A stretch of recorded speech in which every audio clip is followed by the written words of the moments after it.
All right, I am officially convinced to all the conspiracy theories out there who are saying that the WNBA is using Caitlin Clark's name to generate buzz for the other players. I am bought in all the way. This month, I can't believe I'm saying this. She did not win Player of the Month, which to me is absurd stuff going on. Because when you look at what's happened with Caitlin Clark, the records she has broken, the impact she's had with the Fever. Without Caitlin Clark, the Indiana Fever are now the 7th seed right now. There's no question about it. Now, I'm not mad about who they selected.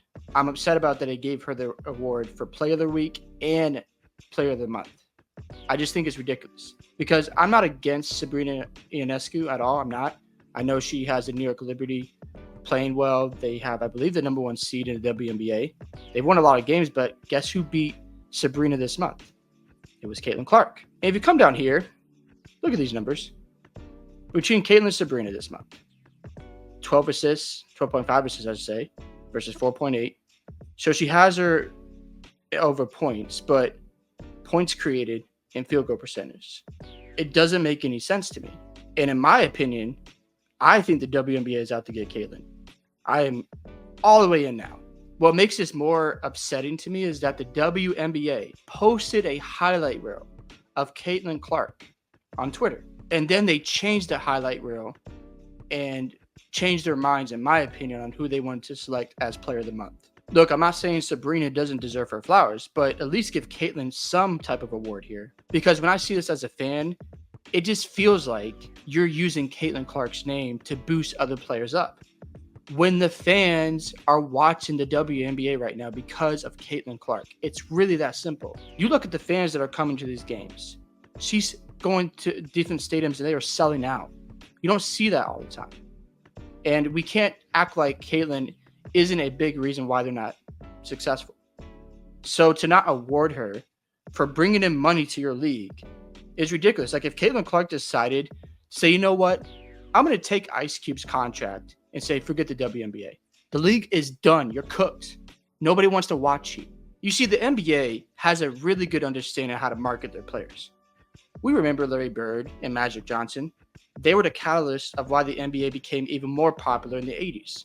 What happened with Michael Jordan in his rookie season? Oh yeah, he participated in the slam dunk contest. Caitlin Clark isn't on the USA team this year. She's not participating in any skills challenge or 3-point challenge this weekend for All-Star weekend. That's nuts to me. In the first year for LeBron James, for Carmelo Anthony, and Dwayne Wade, guess who they were playing for in the US Olympics? Oh yeah, they played for the men's team after their rookie season. Sure, I know they lost that year, but you know what happened afterwards? They came back in 2008 and won the gold medal. The narrative was awesome to watch. It's insane to me. She's a top 5 player, in my opinion, right now in the WNBA, and it's not even a discussion to me. She's absolutely destroying the league as a rookie. But we're going to sit up here and act like she's not a big reason why she's not helping the league. I really hope that Caitlin Clark doesn't walk away from the WNBA. And the reason why I bring up LeBron James, Carmelo Anthony, and Dwayne Wade, at that time in 2003, the NBA needed new faces to transition from Kobe, Shaq, and Tim Duncan, also the era of Michael Jordan. Tim Duncan played for the Spurs, so he wasn't really marketable. Shaq and Kobe had won their championships, but at that time, they needed the young guys to carry them into the future. So what did they do? They decided to put LeBron, Wade, and Melo on the USA team because the NBA recognizes we need to market these guys because there's a lot of upside with them. And what are the results of that? Dwayne Wade has 3 championships. LeBron has 4. And people talk about LeBron James left and right. Carmelo was a great player in the NBA as well. And the NBA recognizes we need to make sure we keep marketing our guys. So if the WNBA, who nobody cared about until this season, they have a star player in Caitlin Clark, and you want people watching your product, put her in the Olympics.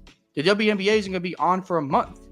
And guess what happens in August? Training camp in the NFL picks up, college football. So fans are going to be tuning in. This is their opportunity to get us to start caring. Why not have her on the USA team? Because if you do, fans are going to watch. But if you don't, well, guess what? They're definitely going to watch the men's team. We know that. They're probably going to watch swimming and other competitions. But the WNBA players, most likely not. Sure, they'll probably win gold medal, but we're not going to care Caitlin Clark is one of the main reasons why people are coming to the games. It's beyond obvious. But when you don't give her an award, you're not really marketing your player. You're doing a poor job. Now, I understand she did win Rookie of the Month. However, come on now. We know what's going on. We're not dumb as fans. She's doing a phenomenal job of getting us to care. But if you keep this kind of mistreatment up, where coaches slander her, where players don't really respect her, well, guess what's going to happen? Fans are going to be turned off. And then you're going to complain again why you're not making any profits. And the reality is, you need star players. You need faces of your league. Diana Taurasi couldn't get us to care. Sue Bird couldn't get us to care. Asia Wilson couldn't get us to care. And I think Asia Wilson's the best player in the WNBA. But I'm just finding out about her accomplishments. And a big reason of that is because of Caitlin Clark's marketability. People are tuning in to watch her play basketball. The narrative, the story, everything matters to the fans. So one thing that the WNBA has done a poor job with their players is just marketability. They haven't had a star this big in Caitlin Clark. And now you have one. You got to take advantage of it. Because if the fans get turned off because you keep snubbing her out of awards, not giving her invites to certain events, well, guess what? They're just going to turn off the channel and move on to something else. So hopefully the WNBA figures this out and they stop snubbing Caitlin Clark out of awards because she deserves it. And the stats back it up. Her game backs it up. If she's not on the Fever, they're not even a playoff team right now. They're not even in contention for a 7th seed. That's how much she's doing for that team. With a coach who doesn't know what she's doing, and she has certain role players who needs to leave for the Fever. And she's doing all this in her first season. Hope you guys enjoyed this video today. I'd love to hear your thoughts on Caitlin Clark getting stuff from Player of the Week and Player of the Month. Also, don't forget to like and subscribe to the channel, and I'll see you in the next one.